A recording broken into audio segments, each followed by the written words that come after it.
હું માનસી શાહ યુવાણી કાર્યક્રમમાં તમારું સ્વાગત કરું છું. આજે 23 જુલાઈ 2026. આજની ખાસ તારીખ યાદ કરાવવા આ ટ્યુન સાંભળવી ખૂબ જ જરૂરી છે.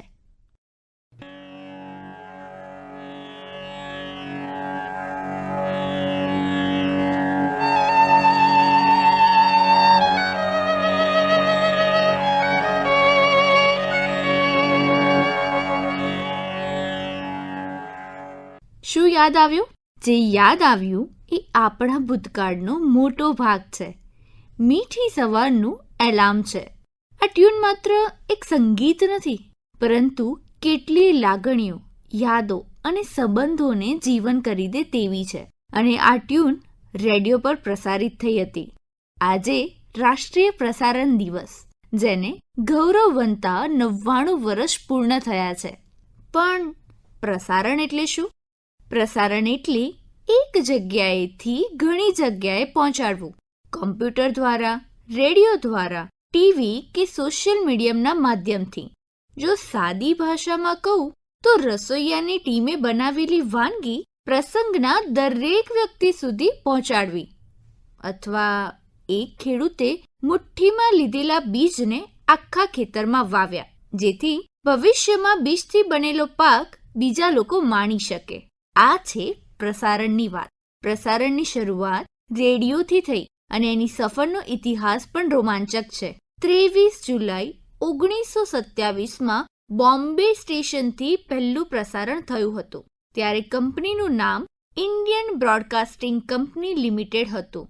ટૂંકમાં કહું તો IBC. સરકારે 1930માં પોતાના હસ્તકમાં Indian state broadcasting service ISBS નામ આપ્યું. 8 જૂન 1936માં બ્રિટિશ રાજની છત્રછાયામાં તેનું નામ બદલાયું. All India radio AIR. એ સમયે ભારતનું એકમાત્ર પ્રસારણ હતું ઓલ ઇન્ડિયા રેડિયો. પ્રસાર ભારતીનો એક હાથ ઓલ ઇન્ડિયા રેડિયો, જ્યારે બીજો હાથ દૂરદર્શન. ભારતની સ્વતંત્રતા મળી ત્યારે દેશમાં માત્ર 6 જેટલા મુખ્ય રેડિયો સ્ટેશનો હતા. પરંતુ ધીમે ધીમે આકાશવાણીએ સમગ્ર દેશમાં પોતાનું નેટવર્ક વિસ્તરાયું અને આજે તે વિશ્વના સૌથી મોટા જાહેર પ્રસારણ નેટવર્કમાંનો એક છે, જે ભારતના 420 સ્ટેશન અને 92% ભૌગોલિક સ્થાનને કવર કરે છે. અને તમે જાણો છો, 23 ભાષા અને 179 બોલીમાં કાર્યક્રમ થાય છે. છે ને ગૌરવની વાત? લોકોને એમ થાય કે રેડિયો એટલે માત્ર ગીતો અને મનોરંજન. પણ ના હો, રેડિયોએ સરહદ પર લડતા જવાનોની હિંમત વધારી છે, તો ખેતરમાં પરસેવો પાડતા ખેડૂતોને નવી ટેકનોલોજી પણ શીખવી છે. પૂર હોય કે વાવાઝોડું, રેડિયોએ હંમેશા સાચી ઢાલની જેમ દેશની રક્ષા કરી છે. દોસ્તો, આજે જ્યારે આખી દુનિયા આપણા હાથમાં છે અને ફક્ત એક આંગળીના સ્ક્રોલથી દુનિયાની નાનામાં નાની અને મોટામાં મોટી વાત સેકન્ડોમાં મળી જાય છે, ત્યારે ક્યારે વિચાર્યું છે કે એ જમાનો કેવો હશે, જ્યારે પોતાના લોકોના સંદેશાઓ માટે પણ રાહ જોવી પડતી હતી? આને ઉદાહરણ સાથે સમજાવું. વર્ષ 1997. ફિલ્મ બોર્ડરનું એ આઇકોનિક દ્રશ્ય તો તમને યાદ જ હશે. ચારે તરફ ઘોર અંધારું, રણની કડકડતી ઠંડી, અને એ ઠંડીમાં એક નાનકડા રેડિયોની આસપાસ ગોળ થઈને બેઠેલા આપણા જવાનો. તેઓ શું કરે છે ખબર છે? રેડિયોનું સિગ્નલ પકડવાનો પ્રયાસ. અને જેવું જ કોઈ ગીત વાગે, એમના ચહેરા પર ખીલતી સ્મિત, જાણે થાક, એકલતા અને અંતરની પીડા બધું જ પળવારમાં ઓગાળી દે છે. આજે પણ સરહદ પર તૈનાત અનેક જવાનો માટે રેડિયો માત્ર મનોરંજનનું સાધન નથી. એ એમના ઘર સુધી પહોંચતો એક અવાજ છે, માના આશીર્વાદનો અહેસાસ છે, પત્નીના પ્રેમની હૂંફ છે, અને બાળકોની યાદો સાથે જોડાતો એક પુલ છે. અને સૌથી મોટી વાત, દેશ કહે છે તમે સરહદ પર એકલા નથી, આખો દેશ તમારી સાથે છે. એટલે જ તો રેડિયો માત્ર તરંગો પર ચાલતો અવાજ નથી, તે લાગણીઓ પહોંચાડતું એક જીવંત માધ્યમ છે. એટલા માટે જ કહેવાય છે ને કે મનોરંજન અને રાષ્ટ્ર નિર્માણ એ રેડિયો રૂપી સિક્કાની બે બાજુઓ છે. 1956માં આઝાદી પછી ઓલ ઇન્ડિયા રેડિયોને નામ અપાયું આકાશવાણી, જેનો સામાન્ય અર્થ છે અવાજ કે આકાશથી થતી ઘોષણા. અને 1956થી આકાશવાણીને રાષ્ટ્રીય પ્રસારણ માટે અપનાવી લેવાયું. અવાજની તાકાત શું છે એ ત્યારથી અનુભવાય જ્યારે નેતાજી સુભાષચંદ્ર બોઝના આઝાદ હિંદ રેડિયો અને તે સમયના કોંગ્રેસ રેડિયોએ લાખો ભારતીયોના મનમાં સ્વતંત્રતાની જ્યોત પ્રગટાવી અને તેમના સંદેશાઓએ અંગ્રેજ શાસન સામે લડવાની હિંમત આપી, આશા જગાવી અને સમગ્ર દેશને એક સૂત્રમાં બાંધવામાં મહત્વની ભૂમિકા ભજવી. ખરેખર એક અવાજ જ્યારે સાચા હેતુ માટે ઉઠે ત્યારે તે લાખો હૃદયોમાં પરિવર્તનની ચિંગારી પ્રગટાવી શકે છે. 1957માં શરૂ થયેલી વિવિધ ભારતીય સેવા ખાસ કરીને ફિલ્મી ગીતો અને મનોરંજન માટે જાણીતી બની. તે સમયે આપણે પોતાના મનપસંદ ગીતો માટે પણ કેટલી રાહ જોતા હતા. આકાશવાણીએ લગભગ બધા જ વર્ગને ધ્યાનમાં રાખીને કાર્યક્રમ બનાવ્યા હતા, પણ લાગ્યું કે કાર્યક્રમોના પુષ્પગુચ્છમાં જો યુવા વર્ગનું ફૂલ પણ જોડાઈ જાય તો સોને પર સુહાગા થઈ જાય.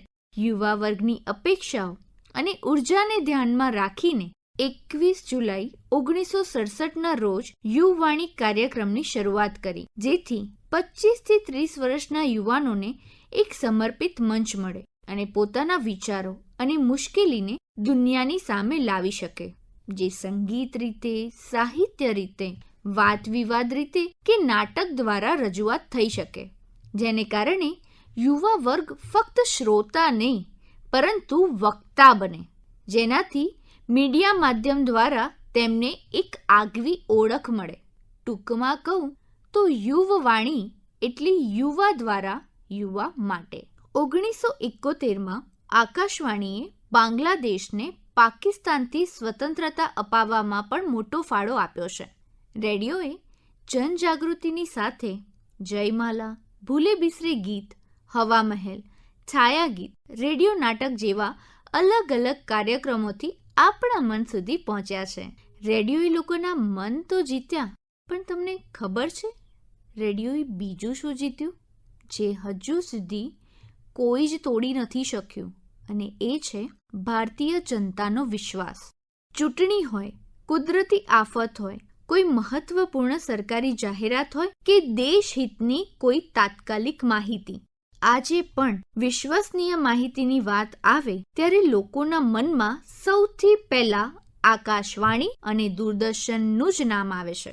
ખાસ કરીને પૂર, વાવાઝોડું, ભૂકંપ જેવી પરિસ્થિતિ હોય, વીજળી અને ઇન્ટરનેટ સેવા ખોરવાઈ જાય ત્યારે એક સામાન્ય બેટરીથી ચાલતો રેડિયો પણ અનેક લોકો માટે જીવન રક્ષક બની જાય છે. સાચી માહિતી અને સમયસર માહિતી પહોંચાડવામાં તેનું મહત્વ આજે પણ અકબંધ છે. કેવા અદ્ભુત હતા ને એ દિવસો, જ્યારે યુદ્ધની ચર્ચાઓ ચાની ટપરી પર થતી, ક્રિકેટની કોમેન્ટ્રી સાંભળવા બધા જ રેડિયોની આસપાસ ગોઠવાઈ જતા, અને બોલિવૂડ, નવા ગીતો કે હીરો હિરોઈનની ફેશનની વાતો મહિલા મંડળોમાં રેડિયો સાંભળતા સાંભળતા રંગ જમાવતી. આજે તો રસોઈ શીખવા માટે અસંખ્ય ટીવી શો અને યુટ્યુબ ચેનલો છે, પણ એક સમય એવો પણ હતો જ્યારે માત્ર અવાજના આધારે આકાશવાણીના રસોઈ કાર્યક્રમો સાંભળીને નવી નવી વાનગીઓ બનાવવામાં આવતી હતી.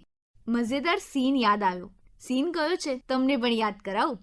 આપણા ઇકબાલભાઈ એટલે કે અમિતાભ બચ્ચન રસોડામાં ઊભા છે. ભાઈને રસોઈ સાથે ખાસ કંઈ જ લેવા દેવા નથી, પણ રસોડામાં રેડિયો દેખાયો અને તરત જ વિચાર્યું, અરે આને જ ગુરુ માનીને રસોઈ શીખી લઈએ. બસ રેડિયો ચાલુ કર્યો અને પોતાને શેફ સમજીને કામે લાગી ગયા. પણ ત્યાં જ ગરબડ થઈ ગઈ. રેડિયોની ફ્રીક્વન્સીમાં એવી ગરબડ કે એક બાજુ રસોઈનો શો ચાલે અને બીજી બાજુ કસરતનો શો. હવે સાંભળો, બંનેના અવાજ કેવી રીતે મિક્સ થાય છે. રેડિયોમાંથી અવાજ આવે, સૌથી પહેલા 2 તાજા ઈંડા લો અને તરત જ બીજી બાજુથી જમીન પર પછાડો અને સાવધાન પોઝિશનમાં ઊભા રહી જાઓ. અમિતાભભાઈ થોડા કન્ફ્યુઝ, પણ રેડિયો પર પૂરો ભરોસો રાખીને ખરેખર ઈંડા હાથમાં લઈને કસરત કરવા લાગે છે.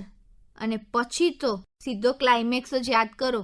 જેવી રેડિયોની સ્પીડ વધે છે અને ફરી કાર્યક્રમમાં સંભળાય છે, હવે 1 કપ મેંદો નાખો અને સાથે જ એક પગ પર ઊભા રહીને આખા રસોડામાં ગોળ ગોળ ફરો.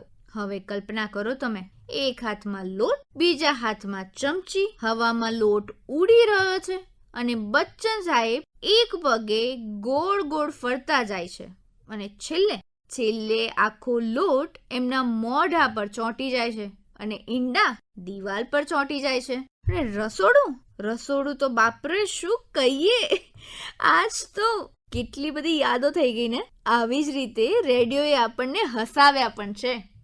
આરોગ્ય અંગે જાગૃતિ, યોગ્ય સમયગાળામાં રસીકરણની માહિતી, તો સાથે બીમારીની સામે સાવચેતી કેમ રાખવી એની પણ જાણકારી રેડિયો દ્વારા મળતી હતી. વિદ્યાર્થીઓ માટે કારકિર્દીના માર્ગદર્શક કે ગુરુ પણ રેડિયો જ બન્યો.